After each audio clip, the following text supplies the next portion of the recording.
कैसे हैं आप? मसीह में आपका खातम एक बार फिर से हाजिर। सच आज की दुनिया में सबसे अनमोल चीज है। यूनिक तो हमेशा ही थी और यही वजह है कि बाइबल में कई बार इसका जिक्र हुआ, लेकिन एक दो हवाला जरूर मैं आपके सामने पढ़ना चाहूंगा। और ज़बूर 51 और 51 है और उसकी 6ठी आयत है और यूं लिखा है, देख तू बातन की सच्चाई पसंद करता है और बातन ही में मुझे तनाई सिखाएगा। खुदावंद के पाक कलाम के पढ़े सुन जाने पर उसकी बरकत नाज़िल हो। सब कहिएगा आमीन। खुदावंद का शुक्र हो। सच,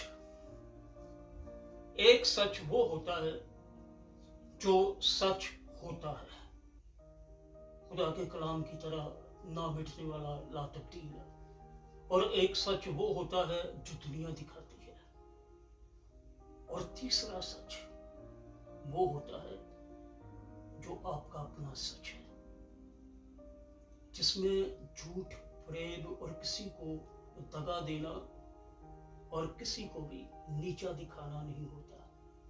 आप किस सच के साथ हैं? अपनी राहों पर गौर कीजिए, मैं किस सच के साथ हूं?